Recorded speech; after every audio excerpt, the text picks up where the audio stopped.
So we read the Psalm together last week. So I invite you to do the same thing. Find the Bible in front of you. There are two different Bibles. One of them is has a red cover and the other one has a black cover. And so try to mix it up, is what I'm saying. Because last time there was only a couple people who turned in the one that had a cover. Yeah. So we're going to read it together. The even verses are going to be the folks with the red cover Bible. I'm sorry, the odd verses, red cover, even verses, black cover. Raise your hand if you have a black cover Bible.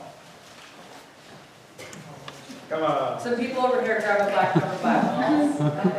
Actually, you know, it makes it hard enough.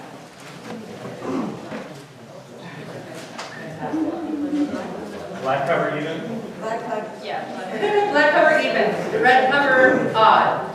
We start with the red cover people. Psalms chapter 66.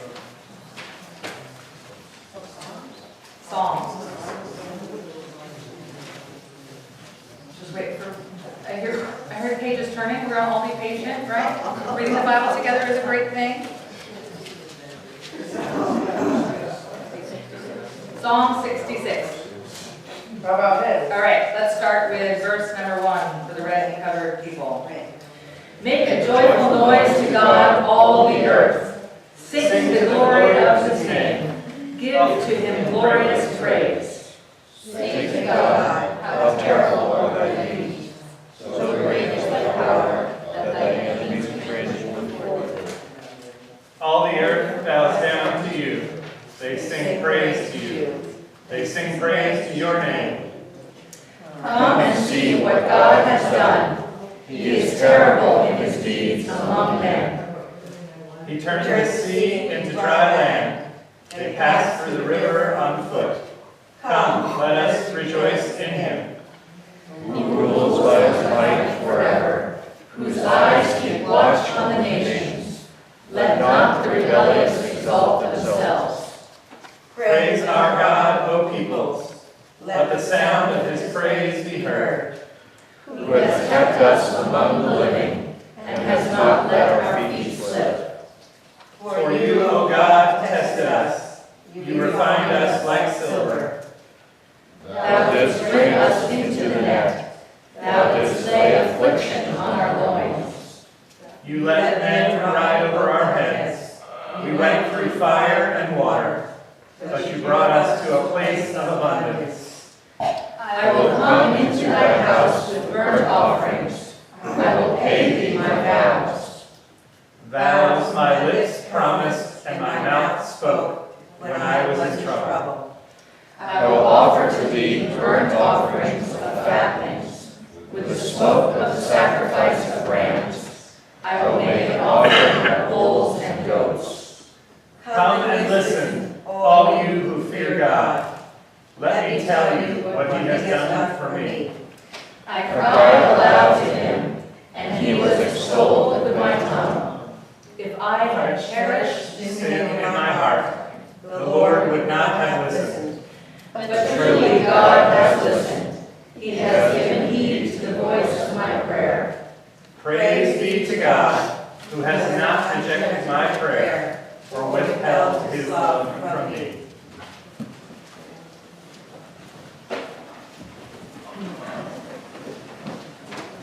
we believe that to be the word of the Lord. So Aaron read the passage from Luke about these 10 people who had leprosy, right? Leprosy in the Bible is a powerful object lesson of the debilitating influence of sin, actually, in a person's life, right? Now, several months back, we defined sin as an archery term, remember?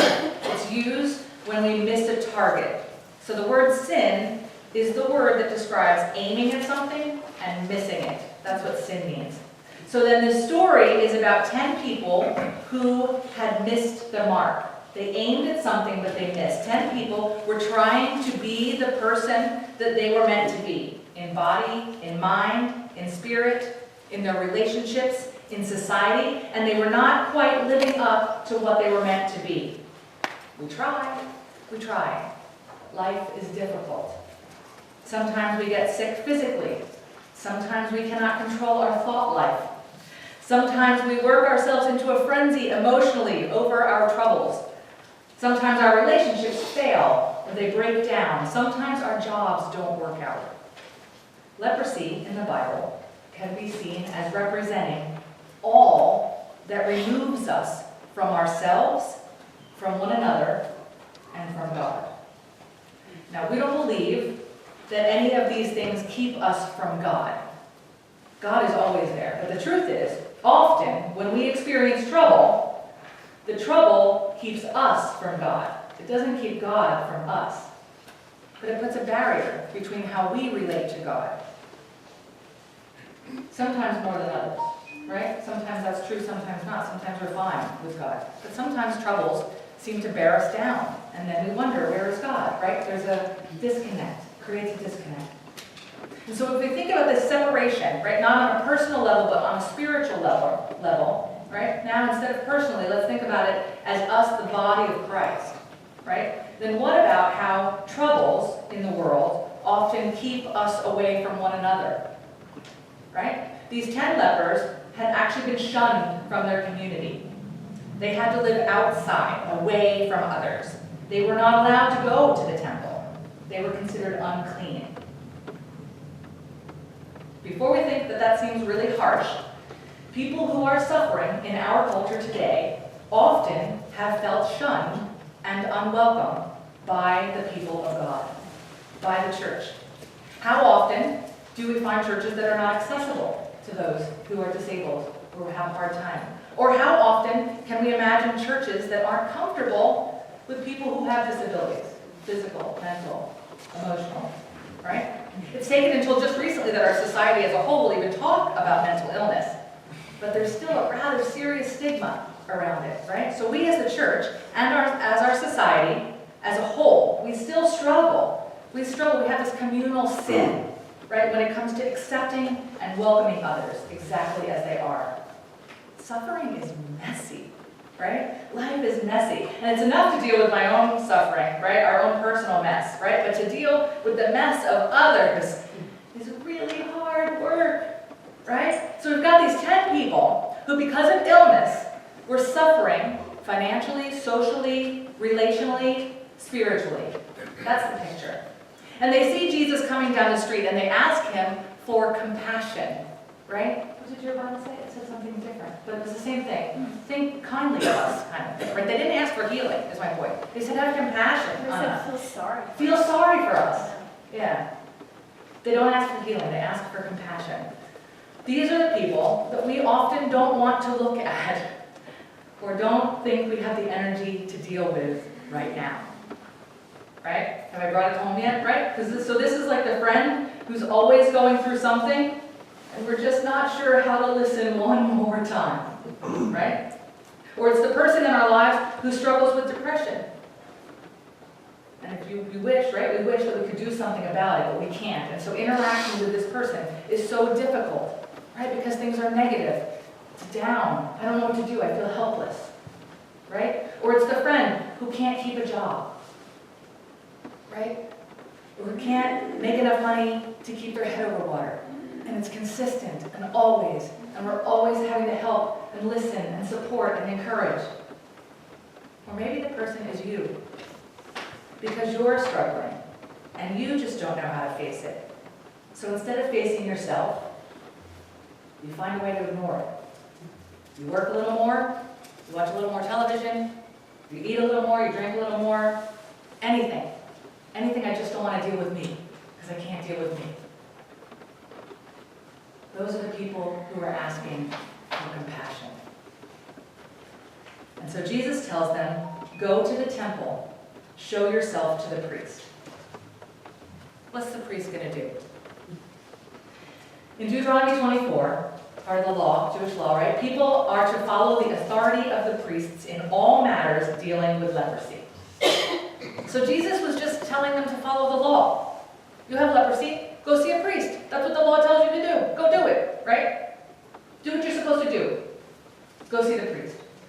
Now if leprosy, right, was only suspected but not certain, right? So if they come to the priest and it was suspected but not certain, the priest imposed a 7-day quarantine. In other words, the law is very clear about what the priest would do. The priest would first say, I guess you have leprosy, whatever that is. Maybe you don't. All right, so be by yourself for 7 days, then come back, right? At the end of this period, the afflicted person was examined again, and if it appeared that they were better, then he or she was isolated for one more day. Yes, one more day. After which, they could be pronounced healed. Now, the priest did nothing to promote this healing. During the quarantine, the job actually was the afflicted. The afflicted was supposed to pray and fast in order to win God's healing. This is what the law said to do. If you were separated from community, if you were suffering, this is what you did. So if the leper seemed clean after the quarantine, there were 3 rituals that then the priest would oversee. So the priest actually didn't do anything until after the person was healed. The first day after the quarantine, the priest and the leper would go outside of the camp and they would dip cedar wood, crimson cloth, and a live bird into an earthen vessel that contained a mixture of water and blood of a second bird. And they would sprinkle it onto the leper 7 times, and then they would set the bird free. And that meant that the leper was free of his disease, or her disease, right? The second ritual is that the leper would then go from that ritual, shave his head, clean his body, shave their entire body, clean themselves, right? Bathe. And then they could go into their house, right? So they couldn't do that until that. That's the second ritual. So then the next day, I'm wrong. They weren't allowed in their house yet, because that's where I was like, well, where do they sleep, right? So they're clean and shaved, but they don't have a home still, right? So there's more to, I guess what I'm saying is that clearly there's more to leprosy than just a skin disease, right? Because there's issues of being homeless and being in community and not being welcome and not being allowed to be places, right? And there's a societal, a social thing about this disease.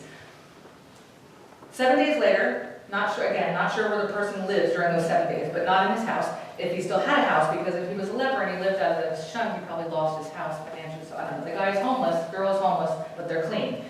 So the first ritual with the bird and the blood restores him to himself.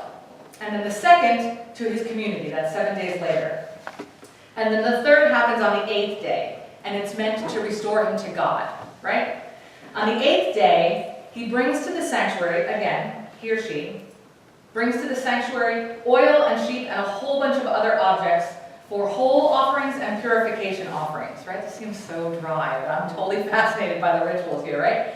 If you think this doesn't sound like anything that we can relate to, we have all kinds of ways in our culture where we pay reparations, right? Where we pay our debt to society. When we do something wrong, we pay a fine, we serve jail time, we exchange goods, we do all these things. This is just what they did in ancient Israel, right? So on the 8th day, she comes with all this stuff, they do this offering, and then they are whole. Whole to themselves, whole to community, and whole to God. Wholeness is not monolithic, it is pluralistic. The process that these lepers were about to go through was complex. They were being restored to themselves, to one another, to God. When they finally did the thing, the blood of the lamb and the oil were dabbed on the leper's right earlobe, right thumb, and right big toe. The last ritual gained him or her access to the sanctuary. It's the extremities, is what I understand. Like the farthest parts of you are clean. And so go back with me. We've got these 10 people, right? And they ask Jesus for compassion. And he says, go show yourself to the priest. And so they follow his orders. They leave. And as they were going, one noticed that he or she had been healed. It was the Samaritan, the one Samaritan of the 10. It was the one who, even if he had gone to the temple, would not have been allowed in the temple, right? So this was the outsider of the outsiders. And so this one person saw, which is the word actually used is more of a metaphysical state, that he perceived. He had some inward spiritual perception that healing had occurred in his body. He or she turned around, found Jesus, dropped to the ground, gave thanks. Now Jesus says, Weren't there 9 others that were also cleansed? Jesus doesn't say healed. Jesus is still using the language of the temple. Jesus told them to go to the priest to be cleansed. But this one noticed that he or she had been healed, cured. The one hadn't been to the temple. Jesus says, only you? You're an outsider. You came to give thanks to God? Really? You did? Well, then because of that, your faith has saved you. So again, Jesus is not using a healing word. And he's not using cleansed either. Right? Your faith has rescued you from being lost. So there's 3 terms that are kicked around in this passage: healed, cleansed, and saved. Again, wholeness is not monolithic.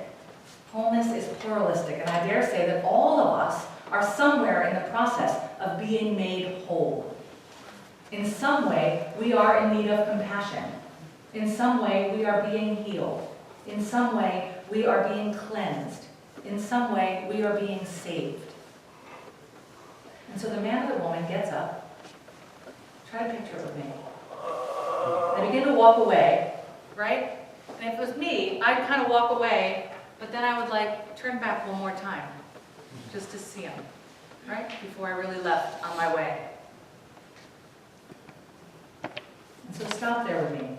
Hold the picture of this one person who has turned back one last time to see Jesus, who has just said thanks because they realized that they had been made whole.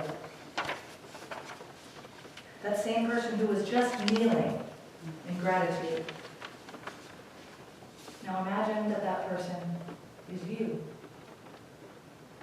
You have asked for compassion.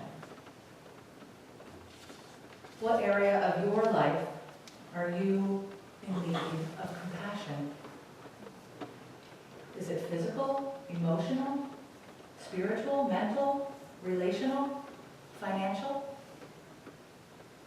Maybe you aren't sure exactly.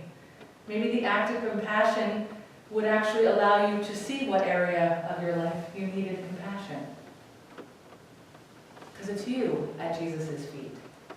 You have asked for compassion. You have been healed and cured. Something in you has been corrected or relieved. We are all somewhere in the process of being made whole. All of us in some way or another need compassion and healing and cleansing and saving. All of us can relate to trying to be who we are meant to be in body, mind, spirit, in our relationships and society. And all of us at one time or another can relate to not quite living up to what we're meant to be. That it's not working the way it's supposed to. Go then. Show yourself to the priest. We don't have priests anymore like that, right? We believe instead of the priesthood of all believers. And so this morning, we'll have an opportunity for anointing and prayer. We don't do this as often, perhaps, as we should. The deacons and Pastor Aaron and I will create a couple groups of places where you can come forward for prayer if you wish. And if you don't, we'll be singing songs during. When you come forward, we'll ask you if there's something specific you'd like us to pray for, and you can answer us or not. Either way, we will pray. And so I invite the deacons forward as we start this litany together, and we'll begin our time in prayer.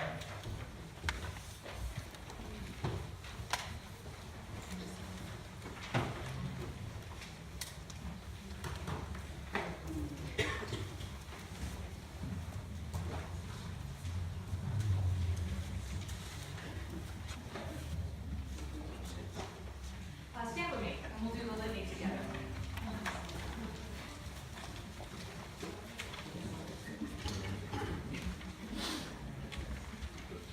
May we desire to be healed.